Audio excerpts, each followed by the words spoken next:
جا کر اختتام پذیر ہوتا ہے۔ گلگت بالتستان کی طرف جاتا ہوا راستہ نہایت ہی دل فریب مناظر سے بھرا پڑا ہے۔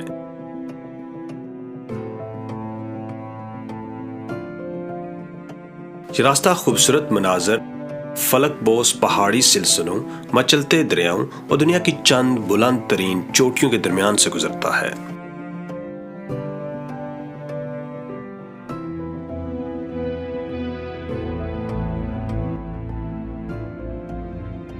گلگت کی طرف جاتی یہ سڑک کہیں سرسبز و شاداب اور پرفضا وادیوں سے گزرتی ہے تو کہیں سنگلاخ، خشک، بنجر، تپتے علاقوں میں بل کھاتی ہوئی اپنی منزل کی طرف دوڑتی چلی جاتی ہے۔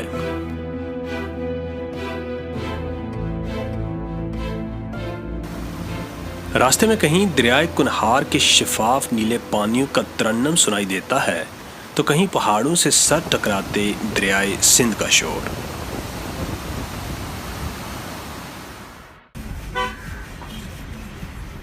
بالاکوٹ کا شہر کراس کرتے ہی کاغان کی خوبصورت وادی نے ہمیں اپنی آغوش میں لے لیا۔ 155 کلومیٹر پر پھیلی ہوئی اس جنت نما وادی کے فطری مناظر آنکھ دیکھتی ہے تو دنگ رہ جاتی ہے۔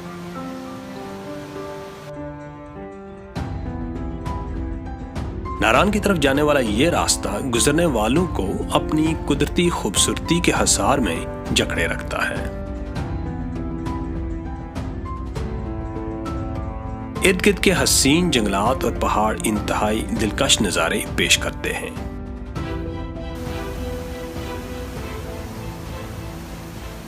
اسی وجہ سے تھکا دینے والی شہری زندگی سے تنگ، فطرت سے قربت کے خواہش مند سیاح اس علاقے کا شوق سے رخ کرتے ہیں۔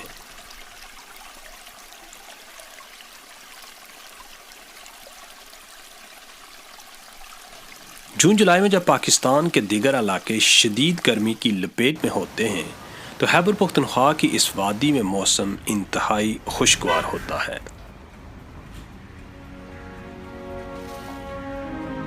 بالاکوٹ سے ناران تک کے سارے راستے میں دریائے کنہار سڑک کے ساتھ ساتھ بہتا چلا جاتا ہے۔ یہ خوبصورت دریا لولوسر جھیل سے اپنے سفر کا آغاز کرتا ہے اور میلوں تک تشنا لبوں کی پیاس بجھاتا چلا جاتا ہے۔ سطح سمندر سے 2145 فٹ کی بلندی پر یہ وادی اپنے دامن میں زندگی کے حسین رنگ اور فطرت کے خوبصورت رنگ لیے ہوئے ہے۔ یہاں قدم قدم پر بکھرے ہوئے مظاہر فطرت دست قدرت کی عظیم مصوری پر دلالت کرتے ہوئے نظر آتے ہیں۔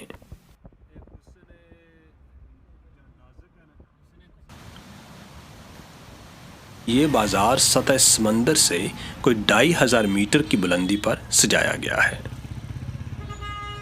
دلکش نظاروں کے ساتھ ساتھ یہ شہر جدید سہولیات سے بھی آراستہ ہے۔ سیاحوں کے قیام و طعام کے لیے اس بازار میں مختلف معیار کے 100 سے زائد ہوٹلز موجود ہیں۔ ناران سیاحوں کی ایک مشہور طلسماتی حسن سے آراستہ منزل ہے۔ یہ نہ صرف مقامی بلکہ بین الاقوامی سطح پر بھی سیاحوں کا ایک خاص مرکز ہے۔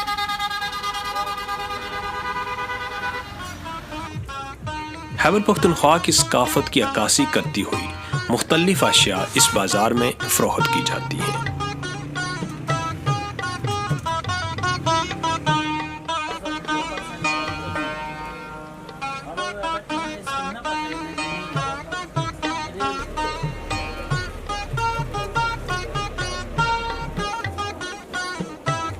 اس بازار کی رونقیں موسم گرما کی محتاج ہیں، جبکہ موسم سرما میں سخت سردی اور برف باری ہر شے کی طرح اس بازار کو بھی منجمد کر دیتی ہے۔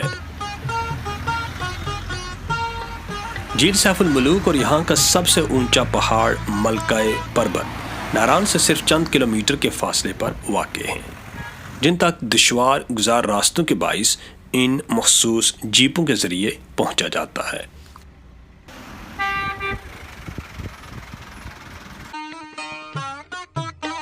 جلکھڈ کی طرف آگے جاتا ہوا یہ راستہ اتنا دلکش ہے کہ اس پر سفر بھی ایک تفریح کی مانند محسوس ہوتا ہے۔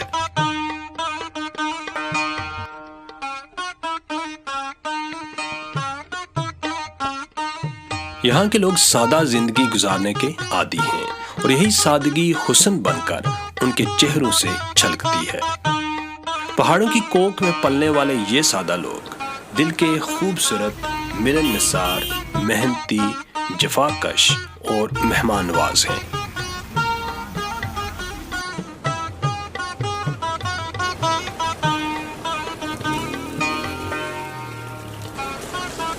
یہ لوگ پنچھیوں کی مانند صبح سویرے رزق کی تلاش میں نکلتے ہیں اور شام کو اپنی محنت کا ثمر لیے ہونٹوں پر مسکراہٹ بکھیرے اپنے گھروں کی راہ لیتے دکھائی دیتے ہیں۔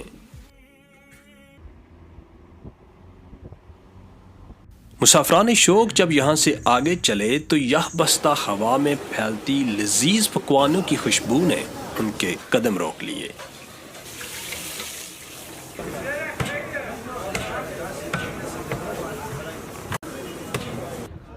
خیبر پختونخوا کے اس روایتی ریسٹورنٹ میں لگی چارپائیوں کے دلکش اور تاباں رنگوں نے پرانے وقتوں کی یاد تازہ کر دی۔ ہم شہر سے کافی دور آ چکے تھے اور باہر ٹھنڈ تیزی سے پھیل رہی تھی۔ بجائے کسی اچھے ہوٹل کی تلاش میں خاک چھاننے کے اگلی صبح سورج کی تر و تازہ کرنوں کے ساتھ ہی کو آگے بڑھایا۔ قدرت کی شان عظیم کا ایک اور شاہپارہ اب ہماری آنکھوں کے سامنے تھا، جھیل لولوسر۔ پہاڑوں کے بیچوں بیچ آسمان کے سائے تلے یہ سبز و نیلا پانی دیکھنے والی آنکھ کے لیے فطرت کا عطا کردہ حسین ترین منظر ہے۔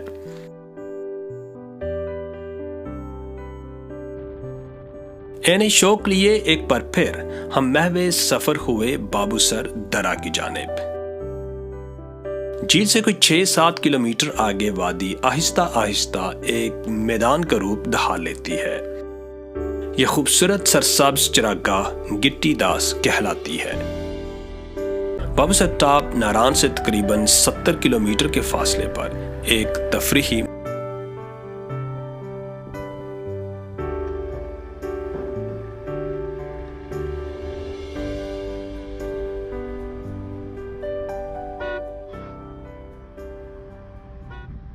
ہم سڑک پر آگے کی طرف بڑھے تو سڑک بل کھاتی گہرائی میں ڈوبتی محسوس ہوئی۔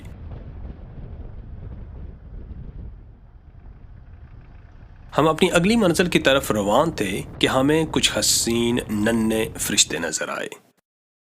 آپ کہاں سے آئے ہو؟ ہم آزاد کشمیر سے آئے ہیں۔ آزاد کشمیر کا نام سنا ہے کبھی؟ ہاں، کس طرف ہے؟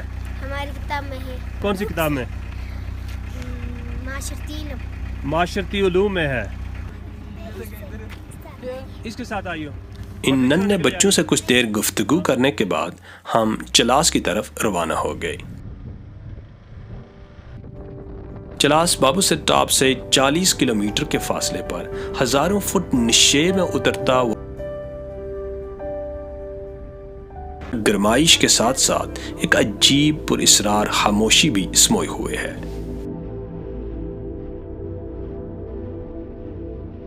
اپنے تخلیق کردہ موسموں کی بھی کیا شان ہمارے سامنے آشکار کی۔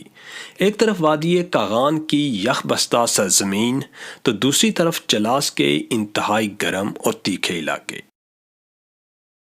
درختوں سے لدے ہوئے سرسبز پہاڑوں کی جگہ اب ریتلے خشک بنجر پہاڑوں نے لے لی تھی اور مسافران شوق چلا جا رہا تھا۔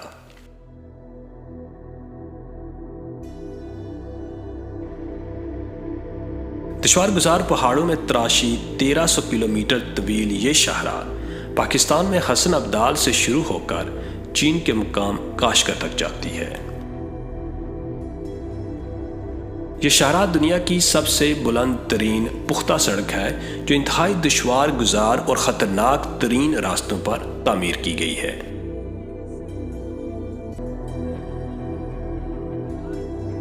کٹھن دشوار بنجر صحرائی پہاڑوں کے دامن میں میلوں تک پھیلی ہوئی یہ شاہراہ اپنے اندر کئی خاموش داستانیں لیے ہوئے ہے۔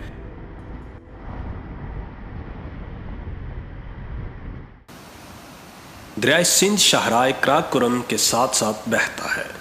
دنیا بھر میں انڈس ریور کے نام سے پہچانا جانے والا یہ دریا تبت سے شروع ہو کر 3200 کلومیٹر کی طوالت میں کوئی 11,65,000 مربع کلومیٹر کے علاقے کو زندگی بخشتا ہے۔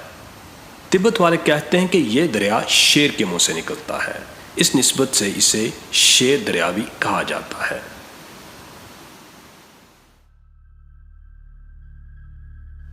دریا کا شور اور ٹھاٹھے مارتا پانی اپنے اندر اتنا رعب رکھتا ہے کہ اوپر خطرناک سڑک پر سفر کرنے والے بہتے دریا پر نظر دوڑائیں تو دل کو دہلا دینے کے لیے کافی ہے۔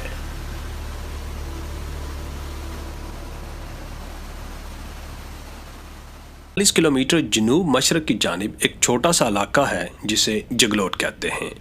یہ 3 پہاڑی سلسلوں کراکرم، ہندوکش اور ہمالیہ کے سنگم پر واقع ہے۔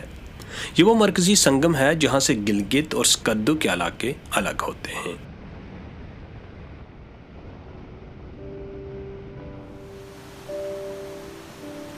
دلکش اور قدرتی مناظر سے بھرے ہوئے اس 2 دن کے نشیب و فراز کے سفر کے بعد ہم بلاخر گلگت شہر میں پہنچ گئے اور یوں اس طویل مگر حسین سفر کو اپنی ایک منزل مل گئی۔